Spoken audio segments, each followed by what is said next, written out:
Are you charging your phone? No. Can I charge mine? It's plugged in over there. Where at? On the desk. It may not even be plugged in. It has sat at 46%. I did since 8 o'clock.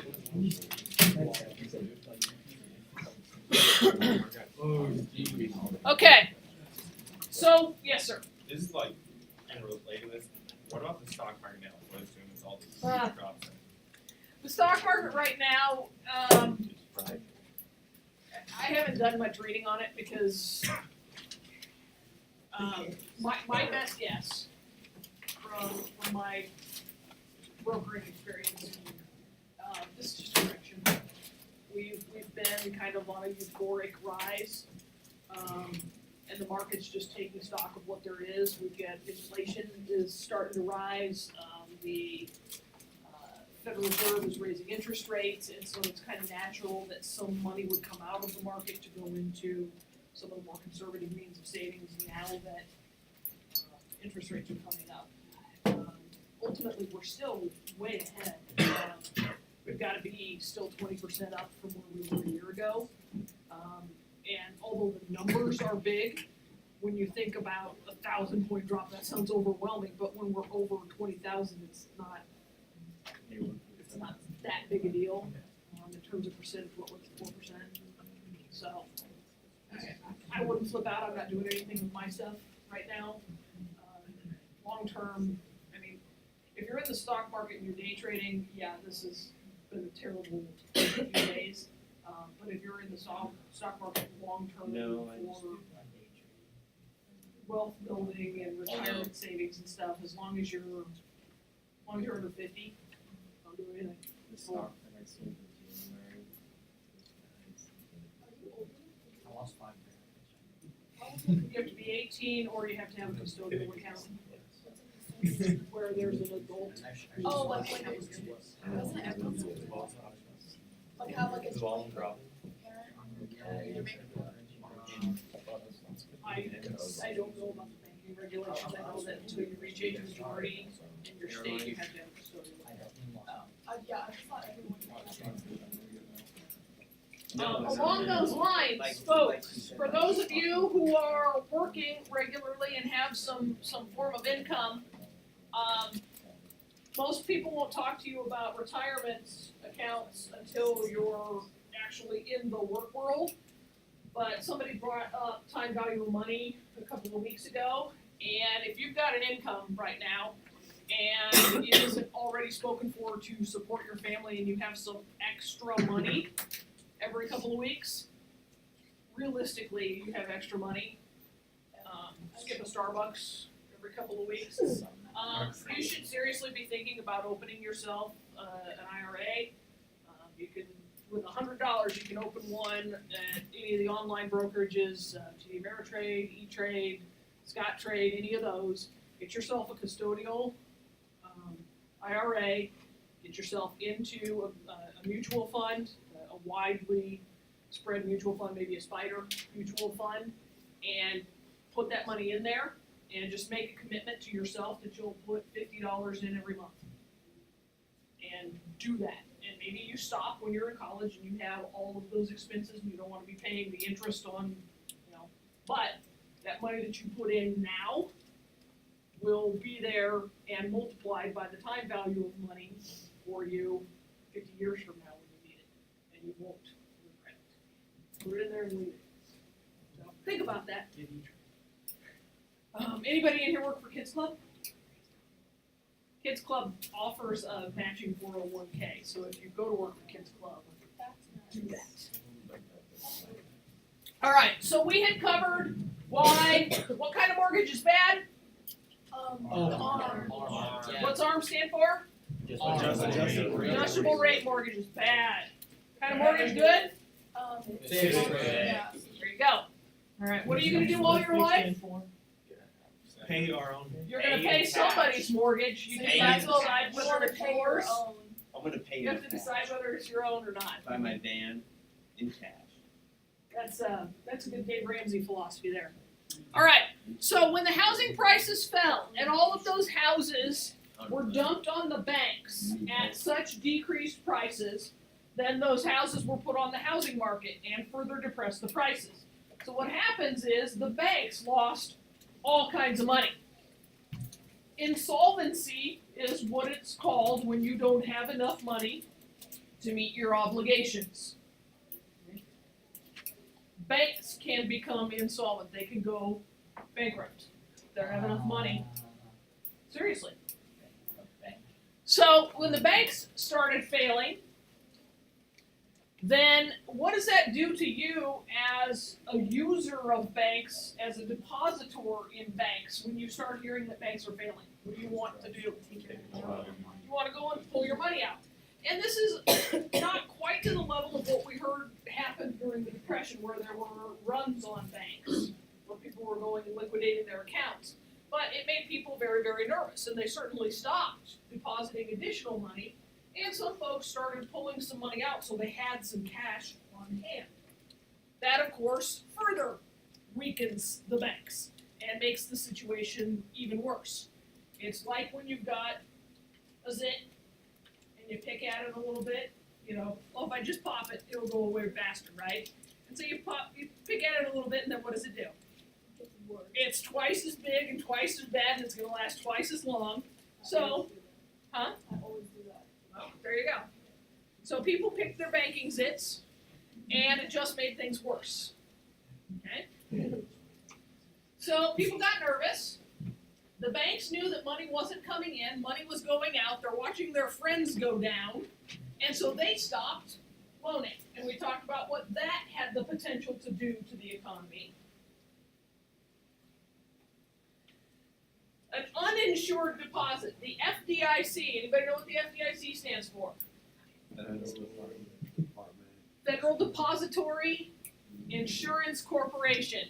It's a big sign on the door every time you walk into your bank that says FDIC insured. Okay? What that's telling you is that up to a certain dollar amount, your deposits in that bank are secured by the federal government. If that bank goes under, you get your money back up to that limit. So the trick is, until you're Bill Gates wealthy, actually it's a significant level below Bill Gates wealthy, but until you're fabulously wealthy, keep your money in multiple banks. Up to that FDIC Is that so limit. you don't go over the cap so you don't lose all the money Yeah. and get that lost? Yeah. Do you still make the same type of interest if Yeah. you're not? Isn't it like 250,000? Yeah, they So, like- increased it after this. It used to be 100,000, So you have to. and then they increased the limit Well, simply because the limit was set at 100,000 when they created it, and they hadn't done anything to adjust for yeah, inflation. so if you have a ton of money, So say yeah. like the cap was $20 Say in what? each bank, but you Yes. put 40 in there, you'd be losing $20 at that bank. So they didn't forever. change it So from if It you get was $20 one of- in it was bank, one of $20 Roosevelt's in alphabet $20, programs. you get all of that They didn't change it reimbursed for like if any of those 60 banks years. went down. I want to So say the it was idea is maybe if you're super 50,000, and they wealthy, upped you it can in do a lot. the 60s. That's a long work though. Yeah, but then you also don't. Well, there lose a lot there of weren't money. any bank Because, like, insolvencies, so it wasn't an you issue. don't want to lose that. Okay.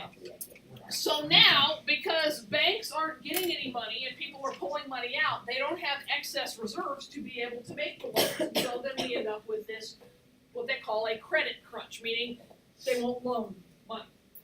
Okay. This is where GE was in that situation where they needed to borrow to make their payroll, and the banks were saying, nope, not happening.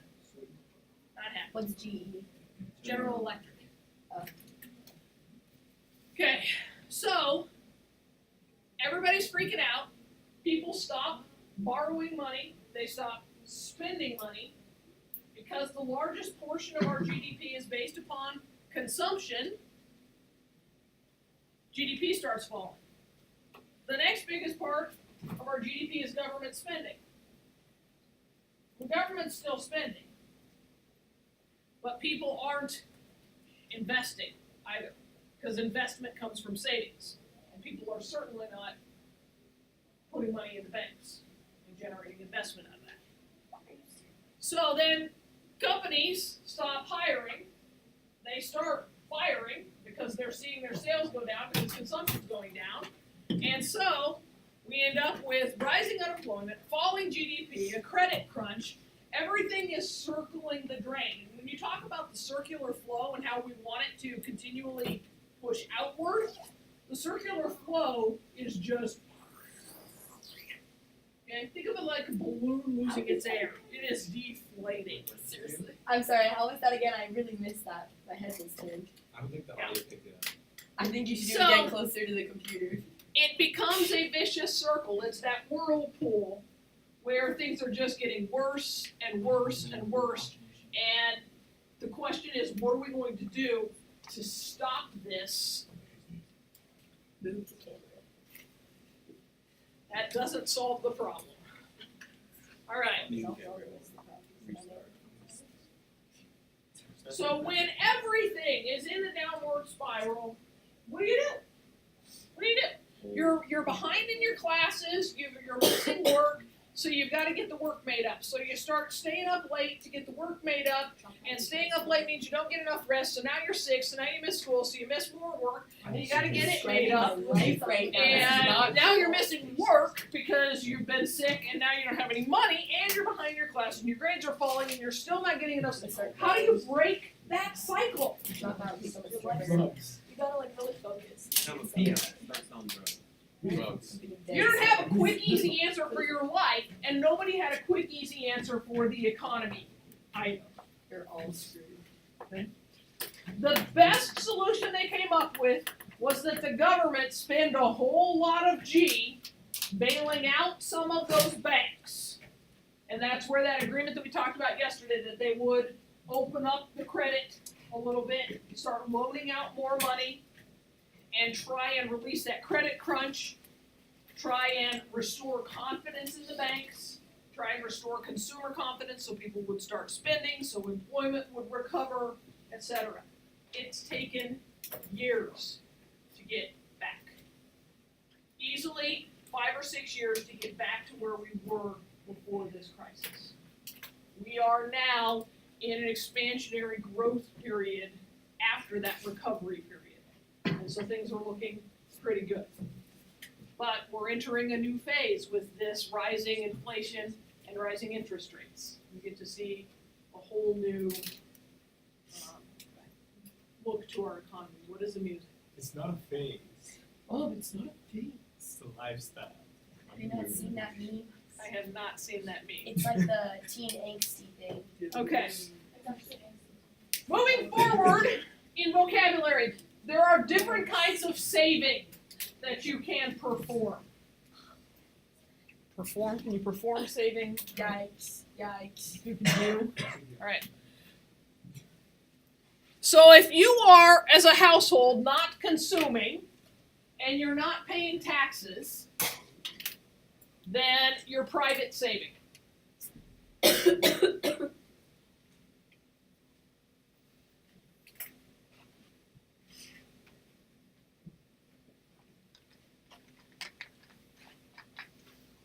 Man, I set it to record and I didn't even need to. Everybody's here.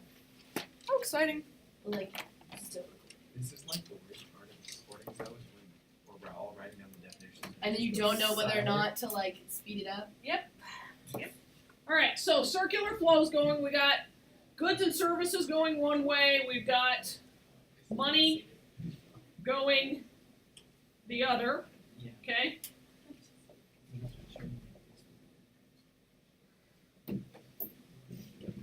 So remember our basic circular flow, firms at the top, markets at the bottom, households, etc. Okay? When we look at this, we got to put Uncle Sam in the middle, right? And so the households, let's put households over here. Okay? They're paying taxes into Uncle Sam, okay, or all levels of government. Oh, that's a neck. Oh no. That's a neck. Alright? Then there's money that's going into the markets for goods and services, right? That's the consumption. Here's their taxes. Any money that's not going there or there is coming over here to private savings. Okay? That's what we refer to as leakage in the circular flow. When things leave the circular flow, because we assume that everything that comes into the center to Uncle Sam is going back out, hiring government workers or consuming goods and services. And we actually know that's a fact because the government spends more than it brings in. Yes, What's that, HH? households? And what's the T, taxes? Yep. And what's the, Oh, private saving. good thing everyone's here, cause trying to see that, watching Yeah. the video would have been real confusing. Yeah, I need to get the magic Magic. wand working. That one's. All right. So private savings is Y minus T minus C. Y is GDP minus taxes minus consumption. Private saving is equivalent to GDP minus taxes minus consumption. Then there's public saving.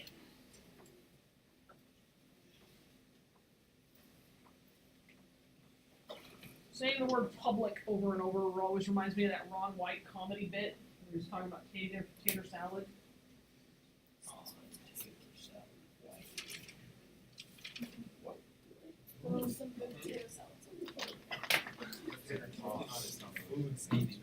Okay. Public saving is tax revenue minus government spending.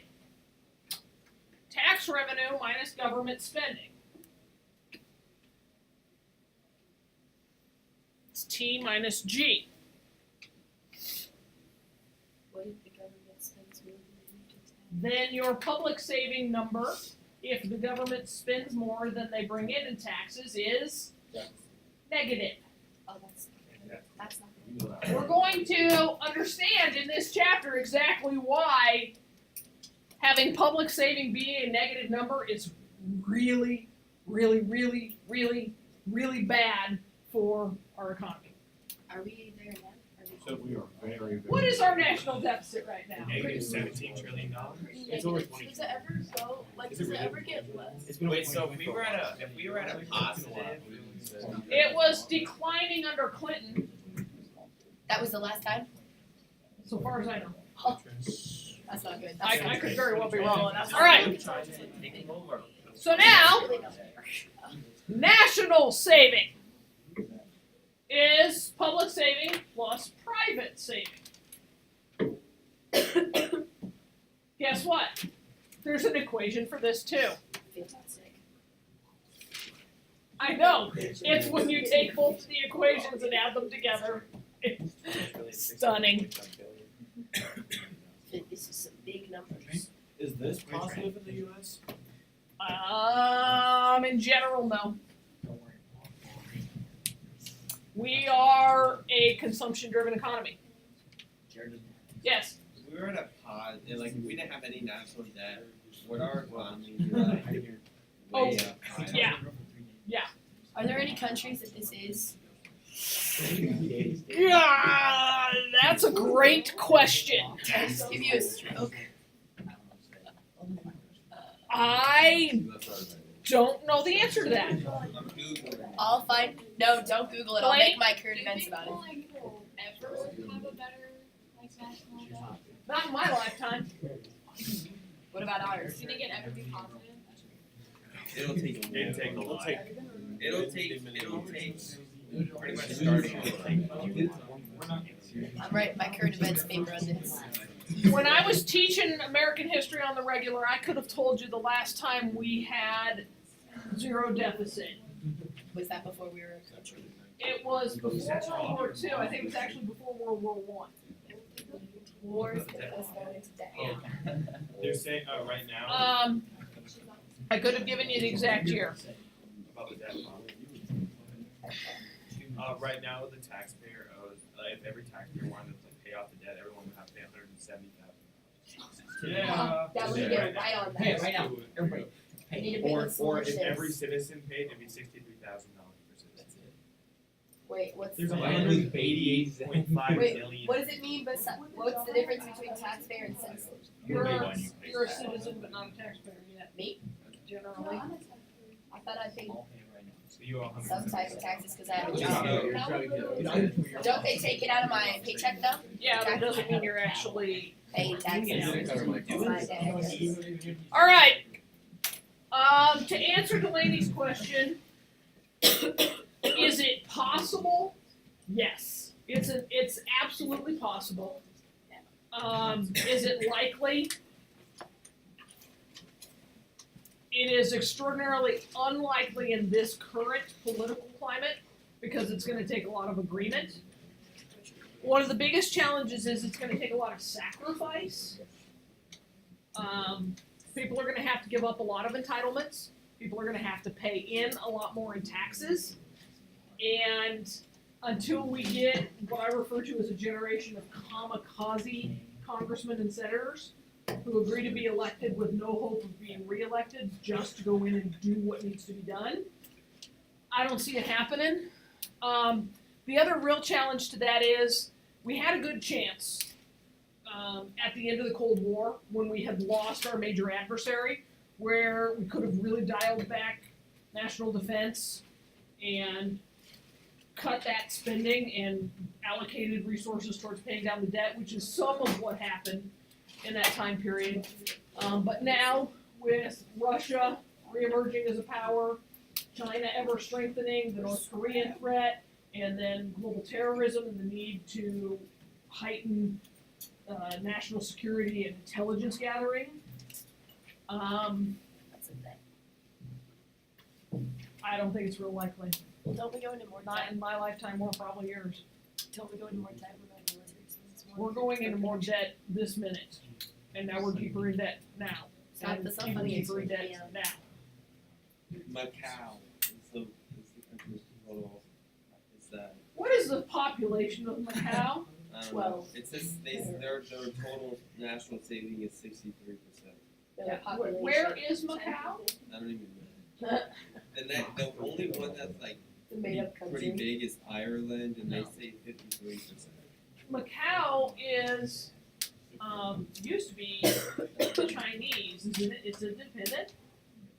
Says in there. Must be an independent city-state. It's got to be tiny. It's got to be tiny. Yeah, Ireland says 53. South Korea. And yet Ireland, even though they have positive national savings, has a terrible national economy. They're in big trouble. And then Wow. South Korea saves 36%. There you go. So the answer is yes, there are some nations that have positive national savings. Okay, so the T's cancel out, and there's your simplified national saving equation. That's a win for those of you who understand the maths. That's okay. Essentially, if the government isn't spending it and we aren't consuming it, it's national saving.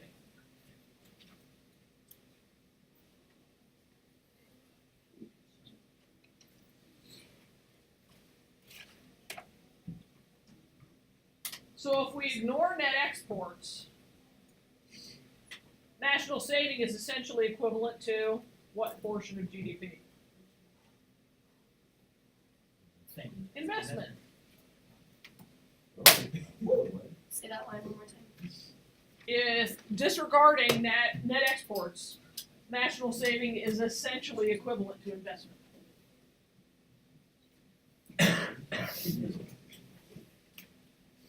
So there's your GDP equation. That phrase, the national income accounting identity, is the absolutely proper economic term, and you could see it on the exam. National income accounting identity.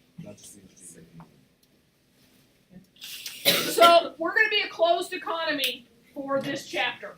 So we are going to disregard net exports. We're ignoring them.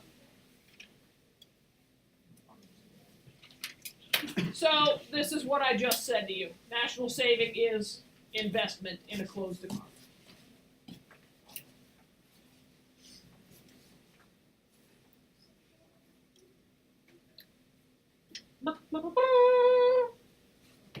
No way, bro.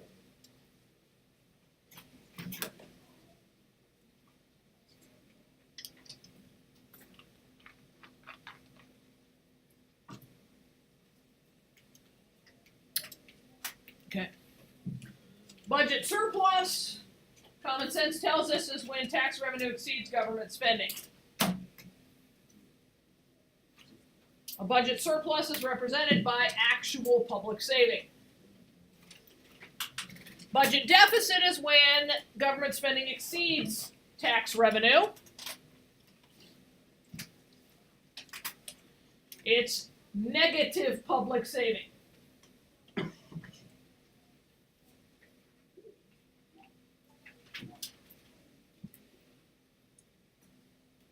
You've just been given a lot of information, and it is now time for you to use it. It is. Practice. Yay. Alright. So put these numbers down on your paper.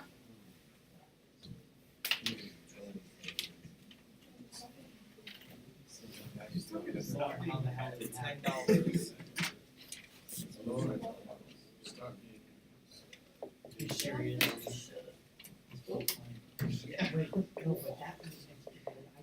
Does that say 110 for 10 TME? Oh, okay. From like 2 weeks ago. Why is that one on my Because it's great. What? I have a D because I should put it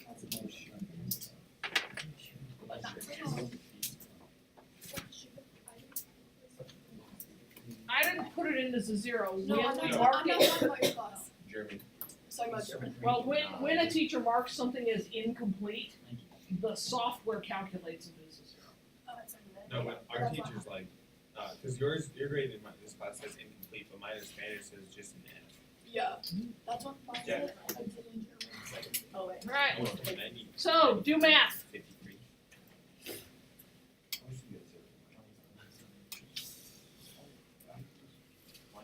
Find public saving, taxes, private saving, national saving, and investment. If you're re-watching this at home, now is a good time to fast forward while everybody does math. Fast forward. Now. Probably 10 seconds. They probably have. Unfortunately, we can't fast forward. I just have to wait for you.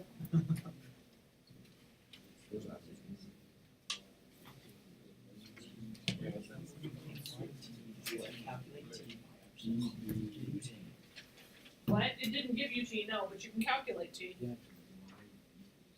You can calculate T from the budget deficit and government spending. There's 3 more zeros in a trillion than there are in a billion.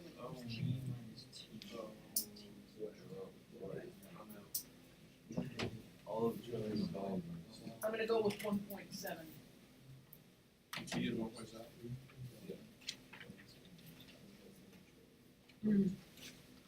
I shouldn't have used T up here since you're using T for taxes, so we'll do this.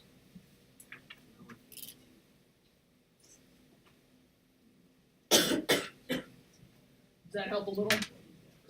Clarity's sake.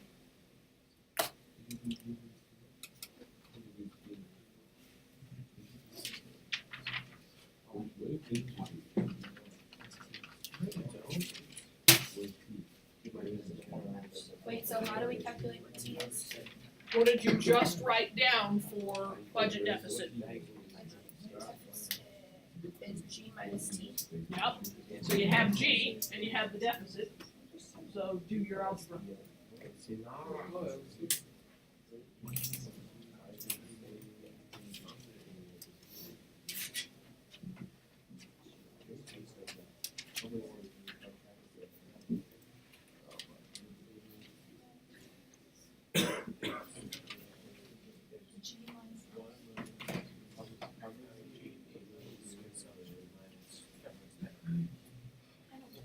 Wait, so it's billion or trillion?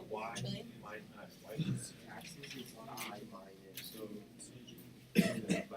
Well, you shouldn't actually even have to do any math to figure out public savings.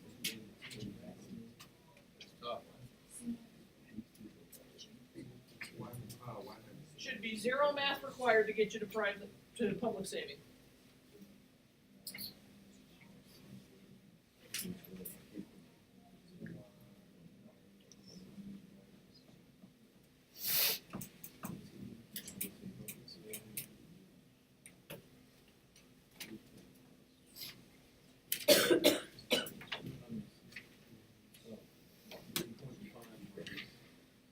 mean, if it's 300 billion and you're subtracting 2 trillion, where do I put the extra zero?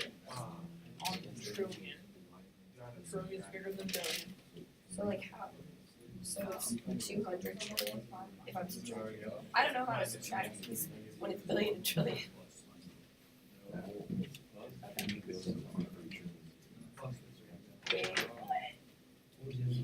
Wait, so private or public spending, we just said private or public saving in, but then.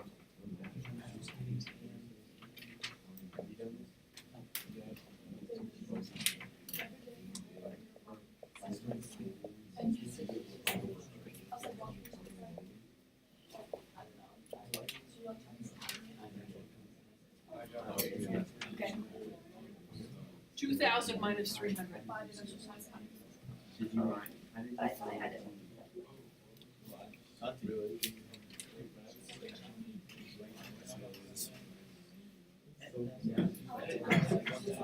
No, legendary.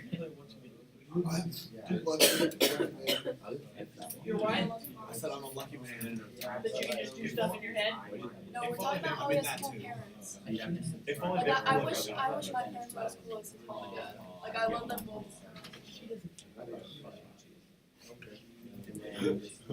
Then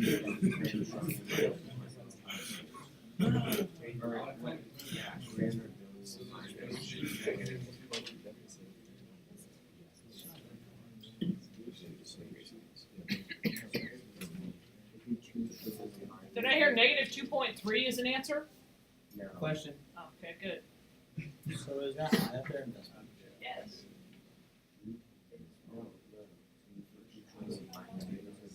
That shouldn't be, no, I shouldn't have written That's what either. that's what I was saying. I should not have written either. That is not investment, that's policy. Should not have written either.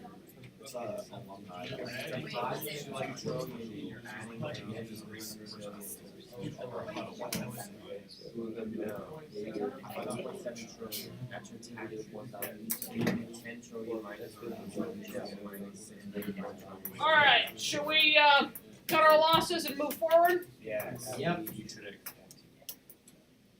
I've got it.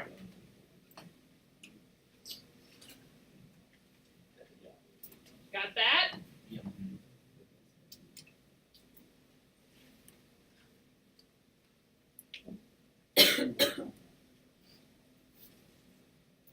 Yes? See how you didn't have to do any math to figure out public saving when they gave you the deficit of 300 billion?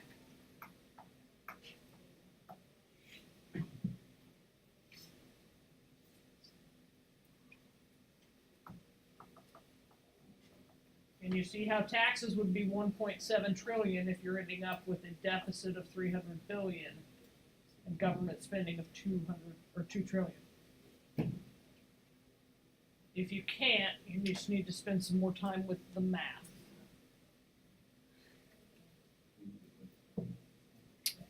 How many of you got private saving here? This is simple plug and chug. This is as easy as physics here. We've got the equations, we've got the numbers. Today was easy today. Yeah, it was a breeze, 100% guaranteed. This is, you were given the numbers, you were given the equation, put them together. Right? How many of you came up with the proper natural saving? Oh, I did that one. On purpose or by accident? No, on purpose. Yeah,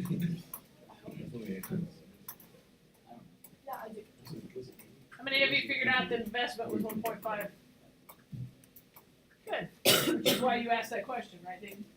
Yeah, because I was like, now what I got. Alright. How did you There's no way you should have had negative investment. Yeah, that's what I was thinking. I was like, wait, I is negative 300 million? And I was like, Alright. So, knowing that we have all of those numbers, let's cut taxes. If we cut taxes, we improve saving, right? we put more money in people's pockets, then surely they'll save some of it. So do we need to go back and let you get these numbers? If you didn't have them, get these numbers down. If you didn't have them, write these numbers down.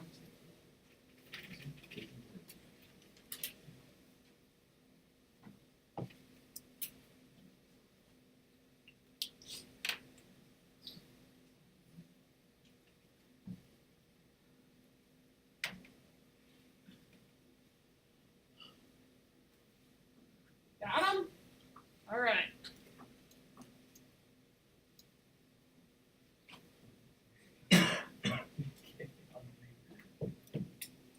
We're cutting taxes by $200 billion.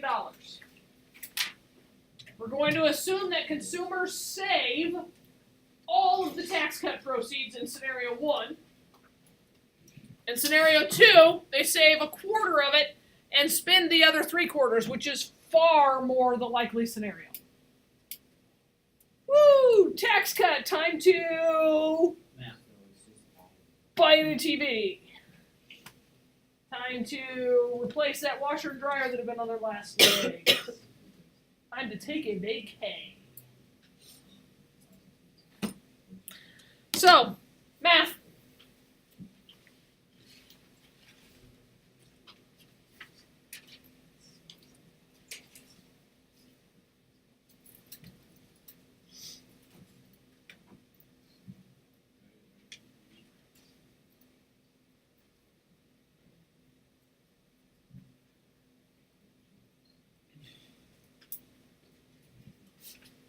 Separate note, Hannah.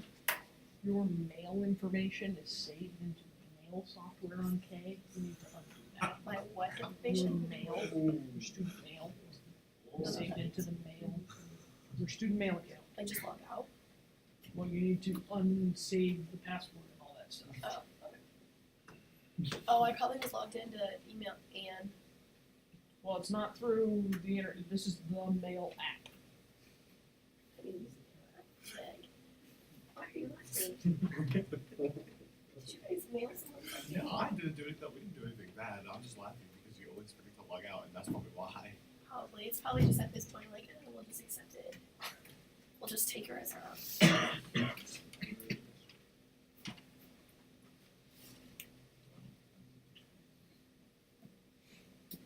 I'm just waiting for the guy to send like email something super inappropriate for me. That happened mine. What did you mean? Oh, okay, last time I was logged into my Office 365, they added a bunch of new calendar dates. So I was dating a bunch of freshmen. Candlelit dinner, movie. We had Pilates on Saturday. I did have Pilates with Davis every Saturday. What? Unfortunately, we never She is went. dying. She is dying. She literally, I wish it was, she's such a crap that, and she picked all of Wait, the- she did that? She literally sat there with Skylar, and they watched the door, because I usually have second lunch, but I had third that day. They sat there for a solid 30 minutes, and then here's the best part. My calendar, my student email is hooked up to my phone calendar because I have so many like things. So then I wasn't understanding why random things were popping up on my phone. So I couldn't get it disconnected from my phone. So then every freaking Saturday morning, or date with Mason, candlelit dinner with Camden, movie with Eden, I'm like, I can't get away. A long history too. I know, I'm really disappointed that actually didn't It's happen. like a 3-hour-long class, too, wasn't it? Yeah, it was super long, super strenuous. Or my favorite was the reigniting retreat with Mason. That was a good one too. Rekindling your Hannah, love. which Yeah. one was the Thomas? That's not freaking funny. That's really not funny. One time my Twitter got hacked. Screenshots at the end. Yeah, no, it didn't get hacked. I left it open because I thought I was coming back for lunch and then I did. Craigslist bomb her. That's not funny. Oh, Don't did ever you- do that. did I you You did swear to that God. to me. Or someone put Oh yeah, I this did it to for you, and sale. then you thought Davis did it, and like Yes. you guys like hated each other for a School week. computing. But I didn't tell anyone it was me because I was scared. There. All right. So- Don't crank this on people. It's not funny. It's hilarious.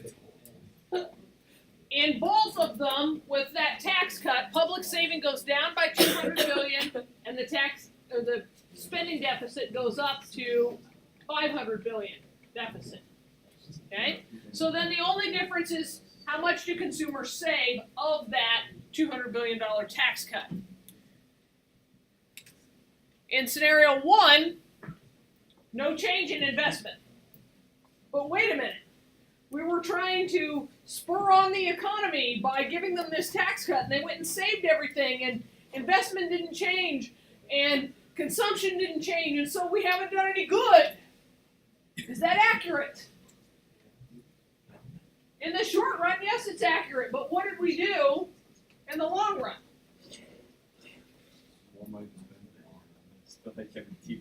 No, we didn't change investment. So we didn't do any good in the long run either. We just made the budget deficit That much bigger. bigger.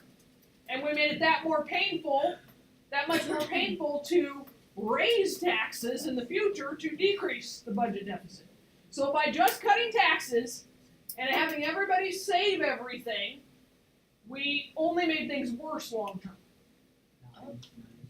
But we made the voters very happy. Now, when we go to the realistic scenario where people spend most of what they get and save very little of it, look what we do.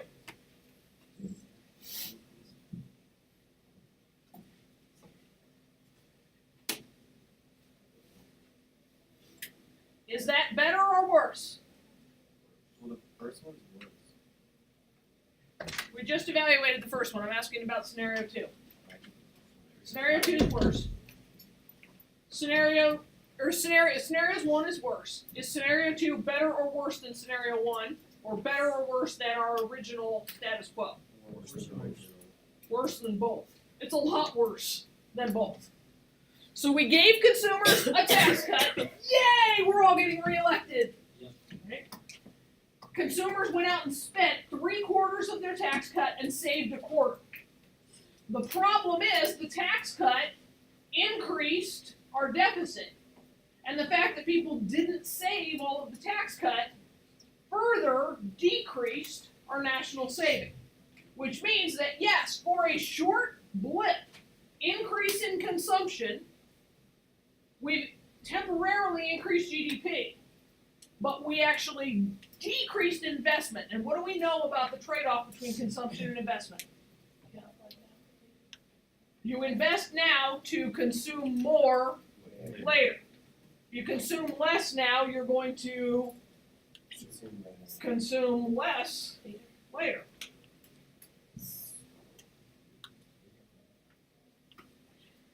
So we're into February now.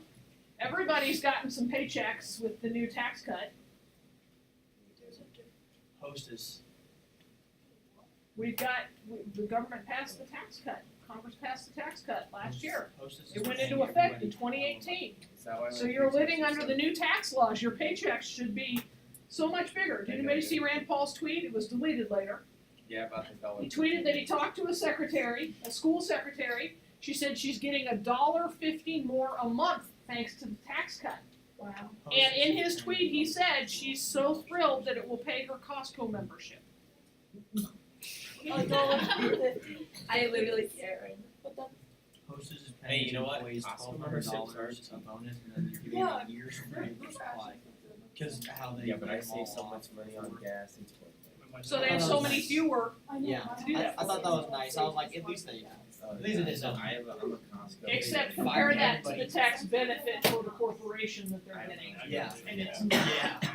For businesses. So, are we better off after this tax cut as a nation? No. Is our economy better off? So why did we tax cut? Because people want to get reelected. Because there is a difference between economic reality and political reality. How is this not a required class for a voter? How does like a voter not have to take an econ class? That's why. What criteria do you have to meet in order to vote? 18 and illegal sales. You have to live long enough and sign up. That makes my brain hurt. They should literally have to sit and take an econ class before they're allowed to register to vote. Hey, what's your greatest color?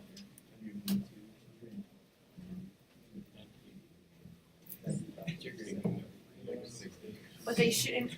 Oh god. So we know the second scenario is more realistic because people don't automatically.